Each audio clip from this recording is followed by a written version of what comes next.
guys, klik tombol subscribe karena subscribe itu gratis. Dengan subscribe kamu support channel ini terus untuk upload hampir setiap hari. Ingat, subscribe itu gratis, gratis, gak ada ruginya kamu.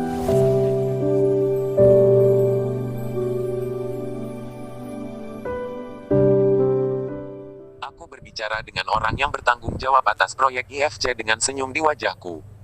Aku melihat wajah Danielkin menjadi suram di bagian bawah sudut mataku. Hatinya tidak setenang biasanya. Danielkin menggertakkan giginya dan memandangku. Ketika top project manager dari proyek IFC pergi, ia meraih lenganku. "Evaluo, apa sih yang sebenarnya kamu inginkan?" Danielkin membuka mulutnya dengan galak. Dia begitu kuat sehingga aku mengerutkan kening dengan rasa sakit. Tetapi aku memandangnya dengan dingin dan berkata, "Aku ingin menghancurkan kamu dengan keadilan." Mata Danielkin menyusut dan kekuatannya melonggar. Aku melepaskan genggaman tangannya dan mengenakan sepatu hak tinggi lalu melangkah pergi. Darah mendidih di seluruh tubuh. Tapi sebelum aku sampai di pintu, aku mendadak memikirkan sesuatu.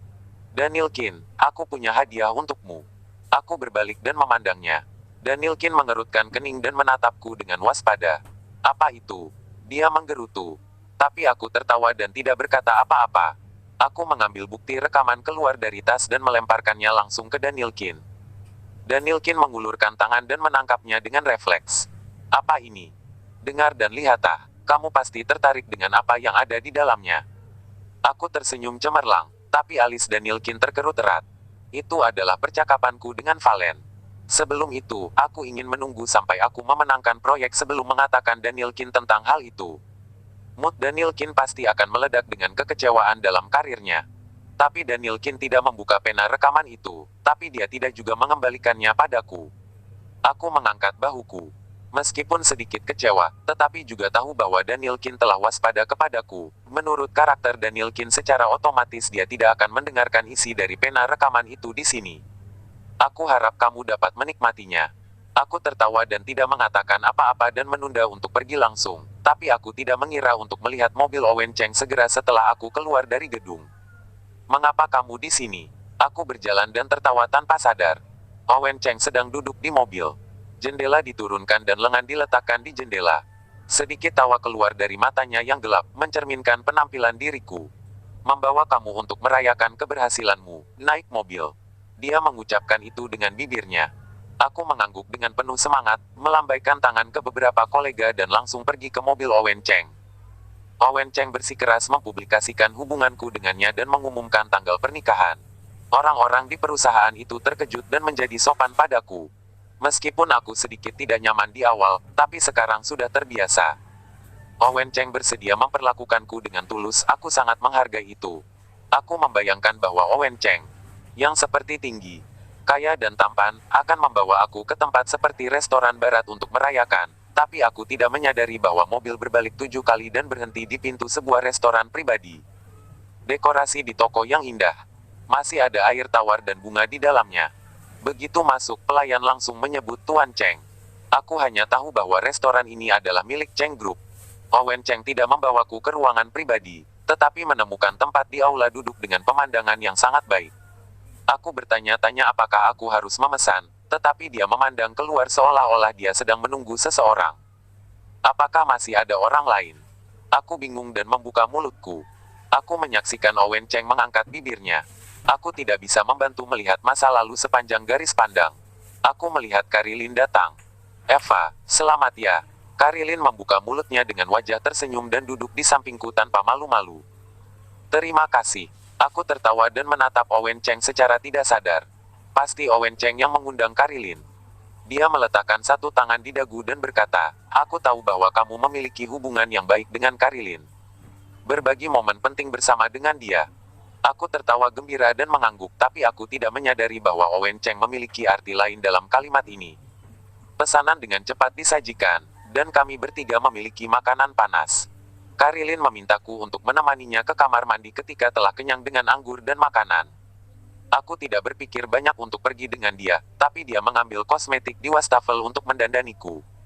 Aku merasa bingung dengan wajahnya, tapi aku membiarkan dia melakukannya, tidak tahu mengapa dia begitu serius. Itu tidak sampai aku pergi keluar dari kamar mandi, aku baru mengerti mengapa Karilin begitu serius dan apa yang dikatakan Owen Cheng sebelumnya. Hanya dalam 10 menit, koridor yang kosong penuh dengan bunga mawar. Aku langsung tercengang. Karilin mendorong aku ke depan dengan penuh semangat, dan aku melihat dari kejauhan bahwa Owen Cheng telah berdiri di tengah aula dengan sekelompok mawar di lengannya. Ada senyum samar di wajahnya dan kelembutan di matanya yang dalam, yang membuat diriku memanjakan diri di dalamnya secara tidak sadar. Hatiku berdetak begitu cepat sehingga banyak ide datang ke dalam pikiranku. Apa yang akan dilakukan Owen Cheng? Apakah dia akan meminta untuk menikah? Pipiku tidak dapat dikendalikan menjadi panas, kepalaku pusing, dan hatiku hampir melompat keluar dari mulutku. Dalam sekejap, aku didorong ke arah Owen Cheng oleh Karilin. Aku tidak bisa melihat langsung di dalam matanya yang lembut, tanpa sadar menghindari pandangannya, dengan tangan merapikan pakaian dan menyentuh daun telinga. Owen Cheng tersenyum dan memegang tanganku. Kehangatan datang, hatiku berada dalam ayunan penuh, dan pandangan aku jatuh secara alami padanya. Aku melihat dia berlutut perlahan di satu lutut di depanku. Eva, meskipun kita berdua sudah menerima sertifikat pernikahan kita, aku berutang proposal dan resepsi pernikahan. Aku tidak ingin meninggalkan penyesalan dalam hidupmu. Aku juga tidak ingin menyesal dalam hidupku. Dia menatapku dengan senyum yang lebih dalam di matanya dan suara magnetik yang mendalam. Eva, menikahlah denganku. Selama pembicaraan, dia membawa mawar padaku. Ada cincin berlian besar di tengah mawar, yang membuatku merasa pusing. Aku memandangnya dengan kecemasan, dan membuatku lupa untuk merespon. Dia begitu tampan, seperti seorang pangeran yang keluar dari dongeng, dan meminta kepadaku dengan satu kaki berlutut.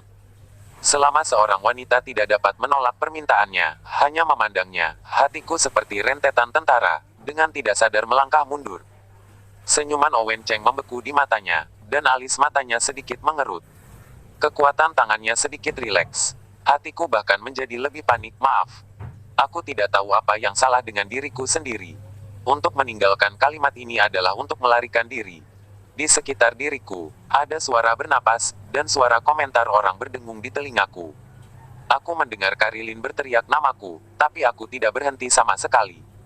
Aku bergegas keluar dari restoran pribadi terburu-buru. Matahari panas bersinar padaku seolah-olah untuk mengeringkan saya. Aku berlari dengan segenap kekuatanku, tetapi kakiku terluka ketika mengenakan sepatu hak tinggiku, sehingga aku tidak dapat berlari dengan cepat. Karilin mengejar dan meraih lenganku.